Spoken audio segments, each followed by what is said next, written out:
Welcome to the Audiobook Lovin Series, a month-long event celebrating the authors and narrators that bring romance stories to life. Listen along as Viviana, Enchantress of Books, interviews your favorite writers and voices, share special guest posts, and stay tuned for some special information at the conclusion of the episode. Today I have the pleasure of chatting with guest narrator Stella Bloom. Welcome to Audiobook Lovin, Stella. How are you doing today? I'm great. Thank you so much for having me. Thank you for being here. For those that may not know you, why don't we start by having you tell us a little bit about yourself, how long you've been narrating, and how you became a narrator? Sure. I've been narrating since 2013. I started at Audible when they were doing a bunch of Alora's Cave titles. It was like a summer of Alora's Cave, and I did one of my favorite books that summer, Reaper's Property, which is an MC motorcycle club book by Joanna Wild. And I've just been kind of working with them and other companies ever since. When you just mentioned that, I'm going, oh, that's right, you were in there. I've listened to so many of your books that at Oh, this point, I'm going, oh, that's right, you were in that one too. That's why I liked it so much. So once you've been cast for a title, how do you prep for a new book? I definitely read the whole thing before I get in the booth to record. And I try to make sure that I know what the characters sound like and also look up any words I don't know so that I can pronounce them correctly as I'm going through. And yeah, pretty much just get a feel for kind of the narrative arc of the story and where the main characters are at any given time. And then, like I said, really find voices that I feel like represent them well, but also are sustainable through the whole book. That is true. You don't want to give someone that high pitched voice or that really deep, dark, gravelly voice and then to come to find out that they're the hero in book 4. Right, exactly. When it's a series, you definitely want to give all of. I do a lot of series where the first book will introduce an entire team of men who are then the heroes for the rest of the series. So you want them all to sound good but different also when they're all in the same room together. That is true. That's one thing I've learned from you guys as narrators, that when it comes down to these scenes where there are multiple characters, not just 1 or 2 or 3, I'm talking about like 6 or more. Yeah, or 8. Yeah. Yes, exactly. And the fact that you have to make sure that they all sound different enough so the listener can understand who's speaking, doing what. How Yeah. how do you end up deciding, like, in that moment, or before you obviously get to that moment, but how do you decide how a character is really going to sound when there's so many of them, when you have such a large volume of characters included? If it's a series with, for example, I mean, I find it most difficult when it's a scene with like all of the male characters that are ever going to appear in the series, because you want to make sure, like I said, that they have voices that actually you want to listen to for a whole book, even if it's not the current book. And it's always really helpful if somebody has like a little bit of an accent, because that's a good way to differentiate them. But I would say I just make sure to decide before I begin the book, and if it's a series, before I begin the series, to say like, okay, so this character is like this, and he's going to have this voice, or she's going to have this voice.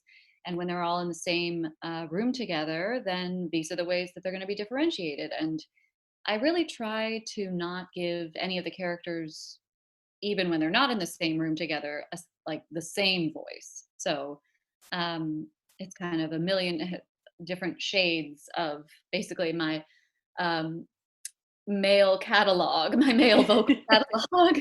And I also find it really helpful sometimes to think of celebrities Uh-huh. in my head. I don't know if other people do that. They do. But yeah, right. Or it can be like, okay, yeah, it's more, who do I use a lot?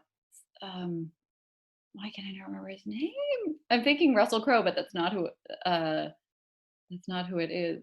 This is so crazy that I can't remember his name. But anyway, you know what I'm saying. Yeah. Um, but that can help too.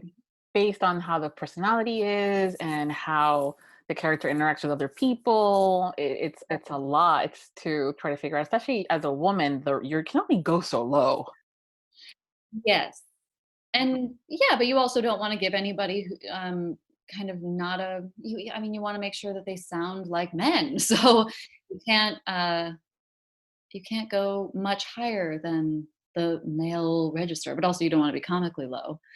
Um, but it's a fun challenge. But it's kind of remarkable to me actually when I started, I was like, "Oh, this is gonna be so hard." I mean, I've never thought about male like the difference in what male voices I can do. But then as you actually read a book and start to prep it, you realize, first of all, like you said, the author gives you all these hints about like how one person sounds one way and another person sounds another way, just like with the female characters. Um, and yeah, it's crazy how different, how subtle a difference can be, especially when you're so close to the microphone. You do a fantastic job when it comes down to the multiple characters that are both female and males, and your range for the guys. It's just like dead spot. Like, oh, that's right, it's Stella. For a second there, you almost forget.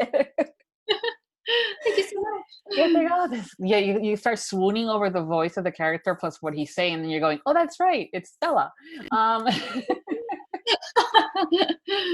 Thank you, thank you. That is the goal. Yeah. Audiobooks have moved forward a lot and are very popular now, and people have Mhm. started to realize how important it is to have this format available to the masses. Yeah. And it's gone through very different morphs. As far as originally back in the day, it was just the one person doing the whole book, and in the past couple of years they've been doing the dual point of view, so dual narration, and now there's also the duet narration. Have you done duets?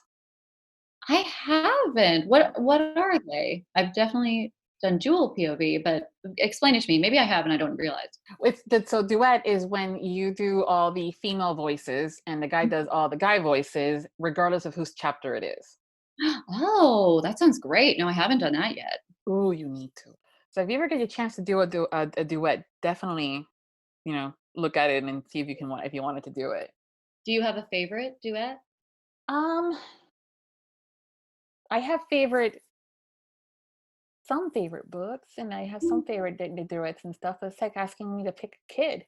Hey, Um, okay. Like the first two or three that come to mind, or the first one that comes to mind. Doesn't have to be a special favorite. Well, Lauren Blakely has done a lot more duet style and even multicasts.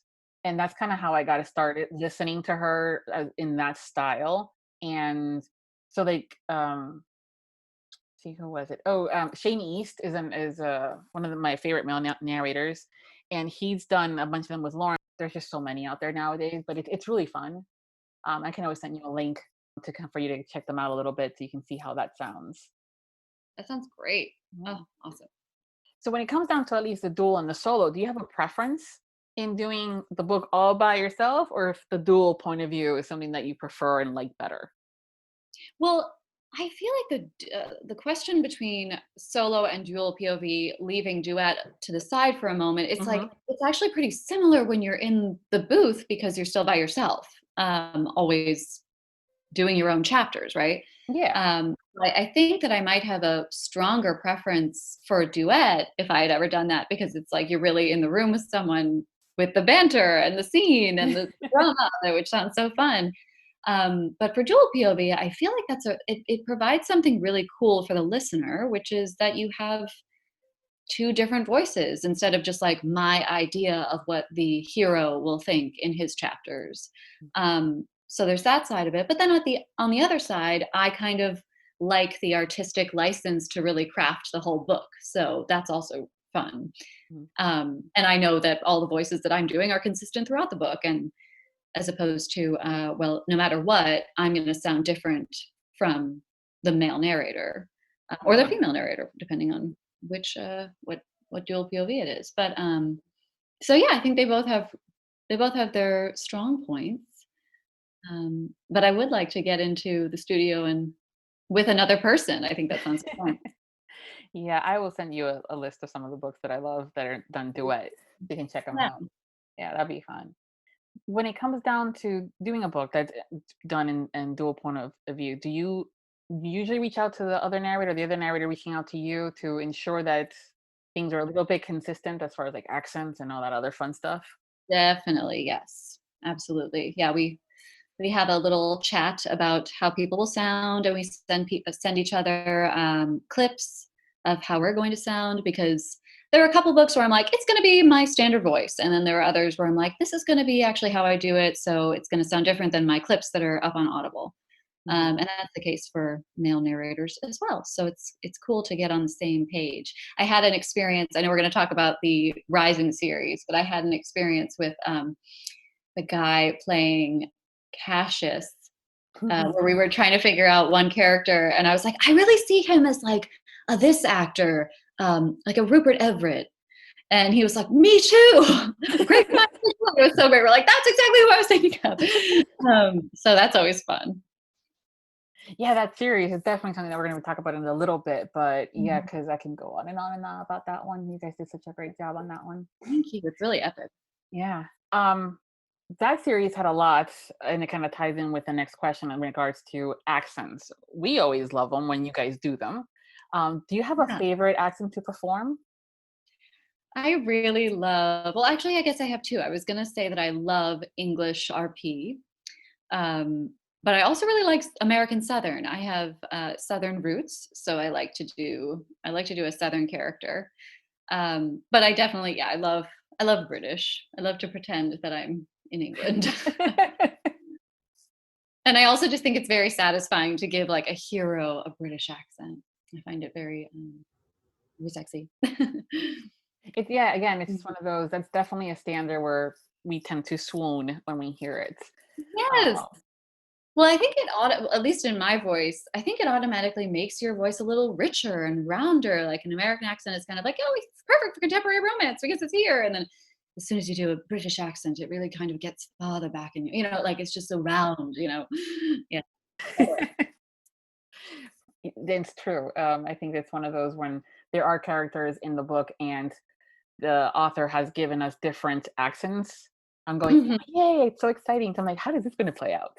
Yeah. Because everybody does it so differently sometimes. And then I've also learned that, yes, there's, the British accent, but there's like a bunch of different types of British accents based on where the person's from, or the character in this case. And I'm going, I don't think I can totally tell, but I'm okay with whatever you guys do. Well, that's great to know. Yeah. I don't want to do a bad accent, especially if it's like a regional English accent, as opposed to what I think I can do, which is a sort of a Queen's English type of British or English accent. It's interesting the things that you learn when you're hanging out with other Brits. Yes, exactly. On the flip side, what's the hardest accent for you to perform? I have a hard time with any accents where I have to roll my R's. So I would say Scottish, even though I have had to do that several times and I enjoy it, including in the Rising series. And also in another Kristen Ashley series, The Three, there was a Scottish hero who was a werewolf, and that was really fun. But yeah, it's one of those things that doesn't come quite as naturally to me. And so every time I have to do Italian or any Spanish accent, or I start to feel like, oh my God, does this sound stupid? Does it sound cheesy? Am I doing a bad job? But I just have to work harder at it, which is also rewarding. You've narrated in various different genres. Is there a favorite subgenre of romance to perform that you like to do? I do love contemporary romance. I love a situation where both the hero and the heroine are, let's see, what's an example of this? I know there are a bunch of genres like, friends or enemies to lovers or friends to lovers or that kind of thing. And I don't the different tropes? Tropes, yes. I don't know that I can get too detailed about like favorite tropes, but yeah, I guess I love a sort of zany, quirky heroine in a contemporary romance who falls in love with um, a sort of, um, how to put this, more silent, strong side type of type of dynamic. Oh, got it. The brooding hero that always gives you the quote unquote dirty look, but he's just quiet. Got it. That's right. Yeah, I guess like the modern day sort of Mr. Darcy type. Yes. Who you think is you and then doesn't, of course, secretly pining away. Uh, but meanwhile, the heroine is very funny and like just trying to make her life work and is kind of always mad at him. They always find their happy endings, don't they? They do. They have a way of doing that. But definitely, I love comedic. I love comedic contemporary. Yeah. Is there a genre that you have yet to narrate in that you'd like to? Yes. Thank you for asking this. I would love, speaking of British accents, I would love to do a Regency romance. And I would really love to. I was actually just revisiting I Bet You by Ilsa Madden Mills. And the beginning, in the clip, it's like the heroine, it's a contemporary romance, but the heroine is reading a historical. I was just thinking, like, I want to record the book that this heroine is reading in this book. So yeah, I would love to do that. Just dive into that world. It's always interesting when it comes down to historicals. I've read and rather I listened to a few of them, and the tropes tend to be almost more or less the same, like the crazy vicar, the duke that's just wild, and then the maiden who is stuck having to marry the ass, or having to prove something. But some of to me, the words, I'm going, hey, was that word used back then? And sure enough, yes, it is. So those are always fun to kind of learn some new things. I'm like, oh, I didn't know that was around back then. Any particular words you can think of right now? Well, for an example, there was one book by Monica Burns. She hasn't gotten her books in the audio yet, but we're working on that. Just literally the word fuck. Yeah, people were, some of the reviews, and this has happened in other historicals when it comes down to some of those swear words, that people tend to think that they're new, and they're not. Mm-hmm. One of the things I love about your narration is that you actually have this specific kind of tone, cadence to you in your voice. And a friend of mine that also is a huge audiobook lover said that she had listened to you in Just the Tip. And she's like, yeah, the heroine had a lot of spunk and had such a great attitude. And so we're like, I wonder where you pull that from. Because again, I see it in a lot of the heroines. There's something that it's like, I'm like, oh, I wonder if that's Stella, because I like it. That little spunky, sarcastic, but it's in your tone. It's not just it literally it like emanates a little bit when I'm listening. Thank you. Well, yeah, I love a spunky heroine. That's like my favorite type to narrate in the contemporary romance genre. So the question is kind of where I get that from. Yeah. Where the choice comes from. Yeah. I think it's organic. I would say it's kind of loving the character. It's, knowing that this person is going through something real. And I find a lot of these women relatable, or, these contemporary situations, like they're fun, and yet there's an interesting conflict at some point. And yeah, it's kind of, I just feel like all these women are art, they're going through life and they're falling in love. And, in Just the Tip, she's having a bad day at work, and she's a waitress, and I've been a waitress, and I totally get that. And I feel like even when things are going poorly, all of these women have a sense of humor about it, and I love that so much.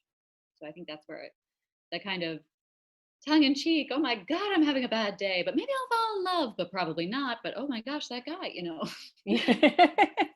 That is true. But that's also just like when the guy sometimes is not necessarily being an ass or anything like that, but is trying to either, again, not really mansplaining, but there's just something about the character where the female goes, yeah, no. Yeah, no, heroine. Yes, exactly. We have brought it up a little bit before, the series The Rising, which is by Kristen Ashley. Now, I know that you've narrated other stuff for her, and that I've always loved. This series is a spin-off of her Fantasyland series, but it's done uniquely in that it's multicast, and my goodness, it's a big cast. It is. And it's just one of those where each of you guys were selected to do a character, and then when it comes onto your chapter, you're that character, and anybody else that pops in there. Yeah. and it's a unique world because it's made up. But there's a lot of things like the accents, like you were mentioning, Scottish. There's a lot of different little nuances when it comes down to the dialects and the different regions in this series that you Mhm. guys kind of have to prep for. How was this? How was recording this book when it comes down to the experience? Did you guys get the chance to chat with each other, or? All of that, many of us who were recording at Audible had the same engineer to kind of keep us honest about other people's voices. And prior to getting into the booth, we would be emailing with each other on stage. I think we had an enormous spreadsheet and like a large folder of sound files of everybody's main character that they would upload, and we would be like, okay, great, that's Hala. Um, and or Aramis or whoever, and yeah, just kind of go from there. That's generally how people prepped together when they have a dual POV or anything. And so yeah, it was just kind of like a dual POV but way more. Like Yeah. whatever 20 whatever the adjective equivalent of 20 people for the word dual would be. Yeah, because But it's yeah, so huge. it was a big project, but it was also exciting because whereas before if I was doing the whole series by myself, for example, I would have like bits of characters to decide on by myself, and instead it's like, oh, we have all these incredible narrators who are like, this is what this person sounds like, and that was to be able to pull on, to be able to draw on. You played, rather, you voiced Princess Elena, Yeah. and the way that this series works out, the main characters, there's four different couples, so a total of eight, and they all get paired up rather, based on some stuff that's going on. Because I don't want to give anything away. Mhm. Um, but your character is very much, they don't need a man. It's very Mhm. much like almost like the Amazon women, like Wonder Woman's backstory a bit, right? Yes. Uh, Yeah. it was great to hear that. But you end up getting paired up with the guy who comes from a region where they don't like women so much. Yeah, that's right. Yeah. How Uh, is it to kind of work with that, as far as being so independent and in this one character, and having to then play Cassius, who is very much, I kind of wanted to, how would you describe him? 'Cause I kind of wanted to say that it was like almost, what is his name? Now I'm blanking out. he's kind of like warrior Mr. Darcy a little bit. Yeah. He's that crabby, I don't like you in the beginning, and then I come around, and then I love you more than anything else kind of character. And also, yeah, yeah. But with this, he was also a warrior. Um, but were you thinking of an actor? I'm curious if you Yeah, I were was thinking of an thinking of actor. an actor, and it's just one of those things because they reminded me of Russell Crowe a bit. Yeah, yeah. Yeah. Oh, Russell Crowe. A little bit, kind of like the whole, like, fuck off kind of thing. you know Right. because Love. because the character didn't mind telling you that if that's what he was thinking, which is one of the reasons why I loved and adore Cassius, was that he just told you how it was. you know Right. yeah. Um, so what was it like? Well, I think there's something really great about knowing when you start a character like that he's Mhm. going to start out as a bit of a chauvinist and somebody who doesn't respect Elena for being the fierce woman and warrior that she is, but that Mhm. by the end of the series that he learns the error of his ways, and also falls head over heels in love with her while not losing who he is in the process, and neither does she. And they come together on this like really gorgeous equal footing, um, and that's that's what's great and fun about it. And so recording him was pretty easy in that respect. Just that like he was a character I recognized. I mean, I think that we see this guy all over the place, and making him gruff and unapproachable in the beginning was actually kind of fun. And then, softening him as the series went and having them fall in love. Yeah. Now, the main character of Cassius, as well as Prince True, was voiced Yeah. by John Harley Mhm. earlier in the month to do Oh, for the Audiobook Loving. So I was like that's so great. excited. He was so Yeah. sweet. I think he has one of the most beautiful voices. I love it so much. Mhm. Yes, he does. I did not know, and it happened with one of the when you were voicing some of the other ones in your chapters. I did not know that he voiced both Cassius and True. I thought it was two separate actors. Yeah, he's that good. And then when I get the list from Kristen, I'm going, who? What? Yes. Yeah, absolutely. He's really great. Did you get any kind of direction from either the author, in this case Kristen, or Audible as far as the dialects and the accents for this series? Because again, it's a massive. I mean, the first book alone is 15 hours. Yes. So is the question specifically about direction for accents or just direction in general? Um, and for accents and in general, again, just kind of giving you that Mhm. bit of info before you dive in. Well, I was asked, "Can you do a Scottish accent?" And I was like, "You know what? Yes, I can because I have done a Scottish werewolf for a Kristen Ashley book before." So, yeah. So, I think mostly they wanna know that you can do the accent without having to, try really hard. Mhm. So yeah, I think most people had all of these dialects. But even once you dive in, it's like, okay, so this person has a kind of pseudo-Italian, or this Yes. region in this fantasy series is pseudo-Italian, and like that's a whole other accent. So we all just kind of got on the same page, especially when you would have a main character who's from a particular region. Like take Cassius, for example, you'd be imitating his accent, which is Scottish. Um, or any other character from any other region, just imitate them as opposed to kind of going on your own. And I mean, this is how I do it. I don't know necessarily that everyone does it this way, but I think you just kind of listen to the person, you have a few lines of their dialogue, and then you basically try to sound like them. And if you aren't comfortable with the accent, then you kind of just emulate what they sound like as opposed to thinking, what's an Italian accent, you know? Yeah. It was interesting picking those up. I'm going, that that that sounds a little Italian. Yeah. Well, good because you're supposed to. Yeah, well, Lance Greenfield did Mhm. King Mars, and Yeah. that's where in the area of the world is has that accent, and I'm going, oh, this is going to be interesting. But you guys have kept it throughout the entire the entire book and the entire series, extremely consistent, and I one of the reasons why I love that series. Yeah, well, we did. I think I recorded all of my parts from all of the books in the same week. So, we were able to yeah.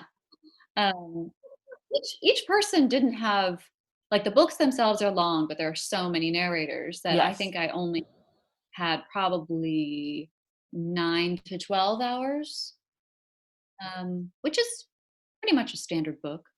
Uh, so not too bad, and it was very helpful to do it all together so you don't forget what this world is, who these people are, it was nice to have Yeah, that streamlined. I would think that was such a big concept of it, the length of the books as well as the world building that it has to do, that I'm glad that you guys were able to record it back to back versus having to Yeah, have a space in between and say, how the hell did I do that again? I mean, I know you guys get the audio clips, but it's different a little bit, exactly. It's like But you're in yeah. a flow with it if you're doing it all Yeah. at the same. So did you have a favorite character that you were having to voice in that series that kind of stood out to you? I loved Elena. I mean, she was really rich and fun. I mean, I think that actually maybe the thief whose name is escaping me, but that John and I both were like Rupert Everett. He's the one he approaches them in the woods and is this sort of jolly thief. I think he's a thief. Oh, He the tries to one with the clan, almost like they were like gypsy-ish, kind of? yeah. Yeah. Yeah, he was just very fun and colorful and really popped off the page.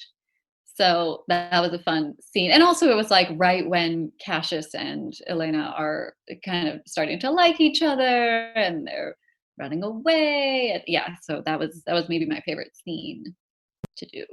Yeah, that was Mhm. fun. He came out, like, he literally popped out of the pages and stuff. You guys did a great job with him. Thank you. When you're not working, what do you do for fun? I like to read books I'm not recording. Also, I'm a simple woman, really. Mm. But I love, drinking wine and reading a good book or watching a great show. It's a little bit hard right now because we're all cooped up inside, so all of my fun things are confined to the apartment. But I love baking, um, and I also love hiking, and I hope to do it again soon. So you mentioned what you mentioned the wine. Do you have is it do you prefer red or the whites? Oh, I think I prefer red. I used to prefer white, but I also I have Invisalign trays right now for the past like few months. And so I can't really drink red wine with them in because they'll get stained. So now I'm like, all I want is red wine. Of course, because you can't have it. Exactly. But I also really love a sparkling wine. I love a champagne or a sparkling rosé. I don't like sweet wine. That's the only thing. I mean, I guess maybe it was with a particular dessert, but yeah, I don't in general like a sweet So many different varieties. It can be daunting a bit, when it comes down to the different wine. flavors because they're But so unique to the region and all that stuff. that's right. I Mm. just got a, a shipment recently from a wine club, and they gave you like a map, and as you know, all these wines from different regions or whatever. And I was like, I feel like I'm leaving the apartment, going on a journey. I'm in the south of France. So I enjoy that aspect of it a lot. Although I kind of immediately forget what I've learned about how a certain grape tastes in a certain region. Mhm. But it is fun to be like, yes, I can taste that this is from the coast. I could, it's salty, briny, you know. So yeah, that's fun. Do you have a favorite thing to bake? That is a great question. I recently became vegan, so I've been trying to make all of my favorite things without all the things that generally go into baked goods. Um, so that's been an interesting challenge. Mhm. But I would say I've been making scones. Mhm. Those are delicious. I make these like maple pecan uh, pumpkin scones that I started making in the fall, and those have been extremely gratifying. Uh, I love anything with chocolate chip. I stress bought like a 20-ounce bag or whatever, like twice the normal amount bag is. I was like, I need these. um, They will be used. I've been making this like tahini chocolate chip cookie recently Mm. too, which is delicious. Um, yeah, and then also, banana bread, the breads. Yeah, it's interesting when it comes down to wanting to start baking and not having an ingredient. So I can only imagine how you have to substitute stuff for, being a vegan. Yeah, I think for most of the standard stuff, it's actually not that hard. I bet where it would get really difficult is like pastries as True. opposed to their breads, because vegan butter is pretty easy to use, Mhm. just substitute for regular butter. Yeah. And then just kind of you do a flaxseed egg or a banana, and Mhm. Yes. that's all pretty easy. But if you had to do some kind of feuille or a croissant, I actually had a vegan croissant recently. It was so good, but I'm about to attempt that. I have to look that up. Mhm. I'm curious. Yeah, very Mhm. convincing. Towards the end of the episode, I love playing a game called Would You Rather with my guests. These are, I think they're not that difficult, but I've been told that I'm mean and that then people make hard decisions. I'm like, okay, so let's see what you think.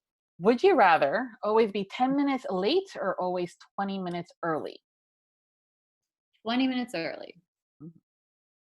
Would you rather know the history of every object you touch or be able to talk to animals? Oh, that's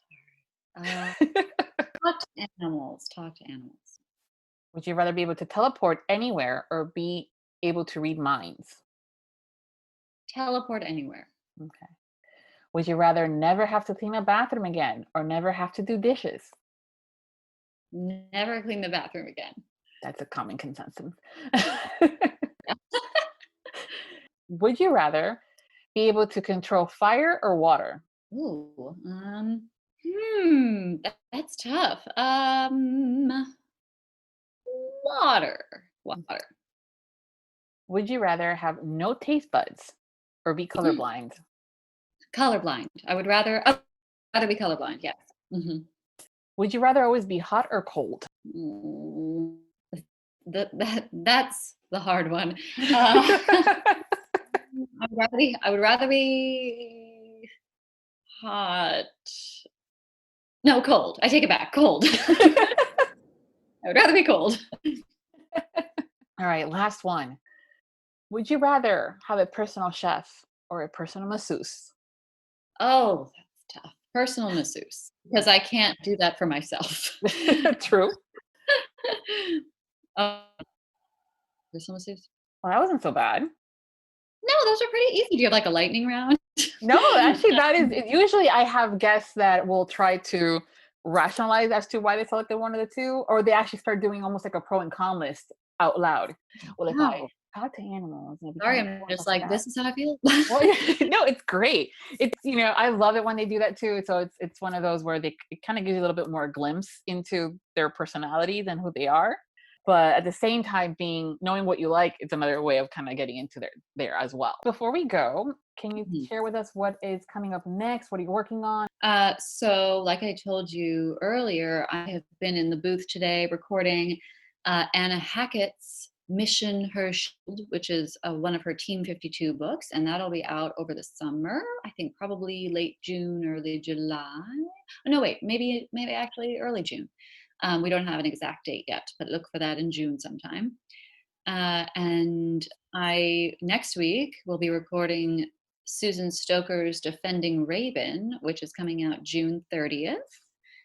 And there's whispers of another series and an author's universe that I've worked in frequently, but I can't say too much more. I'd say it's adventure romance as well. Um, and like I said, I really want to do some historical romance. So hopefully, fingers crossed, that's that's in the future sometime for me. Yeah, Uh, I that'll will be keep an ear out for that. Thank you so much for being my guest for this year's Audiobook Lovin'. I adore you. I love your narrations. so much. It's been my absolute pleasure. So glad to have been here. And until next time, happy listening. Thank you for joining us in the Audiobook Lovin Series, hosted by Viviana, Enchantress of Books. We hope you have enjoyed this episode, as well as the series. We've included audio samples of our guests' work within the post for you to check out. Please make sure to visit the main page, link within the post, to learn more about the series, the authors, and the narrators. Please consider leaving a review wherever you listen to the series if you enjoyed today's episode. Make sure to follow us on our social media platforms and subscribe to the Viviana Enchantress of Books newsletter. Until next time, happy listening. Audiobook Lovin' hopes you've enjoyed this program.